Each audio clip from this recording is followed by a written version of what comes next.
Proceedings in the Ggaba murder case were today temporarily halted after a journalist was injured by a prison van outside court premises in Kampala. Ronald Mulwana, working with PL online media platform, was injured by a prison van, delaying the trial that had been scheduled to start at exactly 9 a.m. Mulwana, who was seriously injured, was rushed to the hospital for medical attention.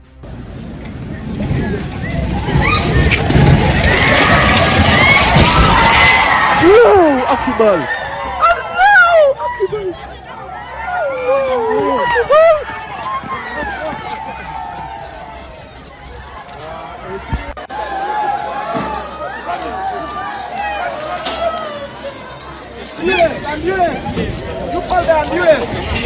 Akbar! The incident occurred as security officers escorted the murder suspect to court under tight guard.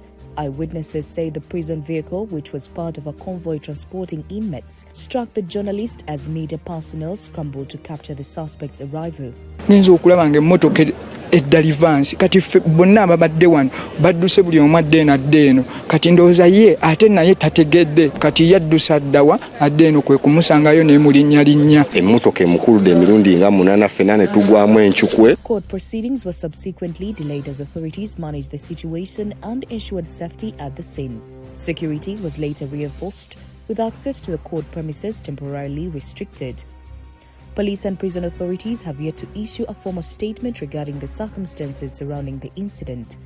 The trial of Ggaba murder suspect Christopher Okello Anyum later continued, with prosecution witnesses taking the stand to give crucial testimony before the High Court sitting in Kampala. The National Identification and Registration Authority today resumed the mass issuance of national identity cards across the country through the nationwide roadshow aimed at accelerating the exercise, clearing a growing backlog and expanding access to registration services across Uganda. However, several people who turned up at designated collection centers today reported disappointment after being informed that their national IDs were not yet available. Many expressed concern over the lack of clear communication, saying that they had received notifications or assumed their cards were ready for pickup. At various centers, long queues were observed as citizens waited for hours only to leave empty-handed. Some accused officials of poor coordination and inadequate updates regarding the availability of the IDs.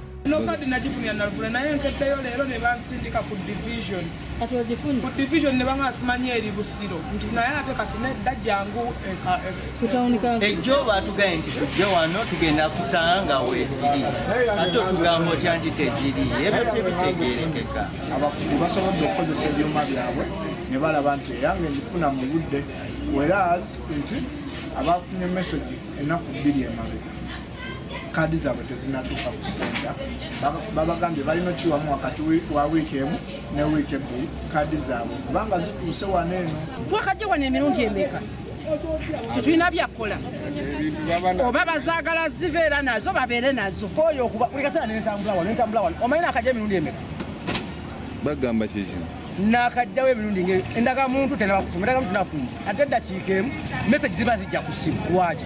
NIRA officials acknowledged the challenges and attributed the delays to logistical constraints and the high volume of applicants following the resumption of the exercise. The first phase of the exercise began in Wakiso district, where several issuance centers have been opened in areas such as Nansana, Nabweru, Chira municipality, Kasangati, Kachiri, Chengira, Busukuma, among others.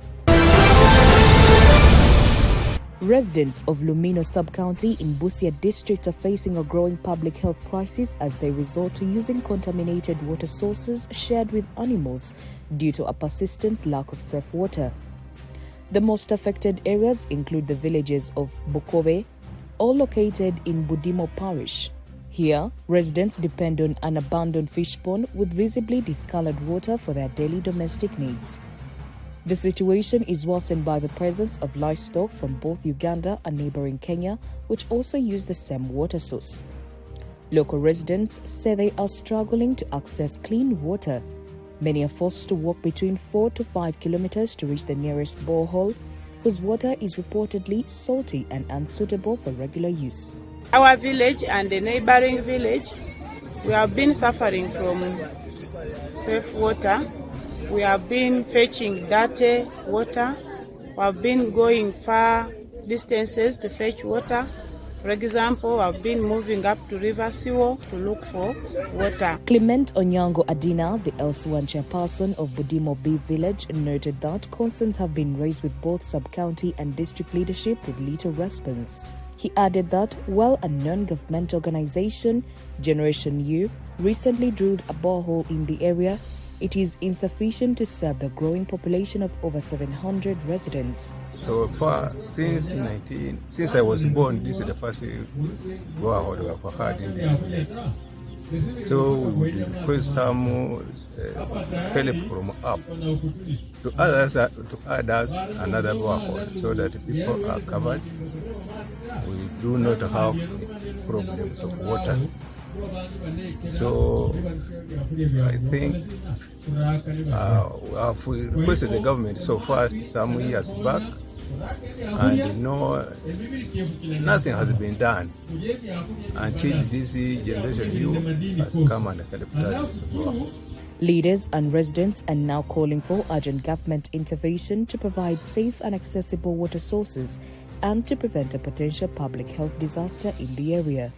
New Vision TV. Stream smart, stream New Vision.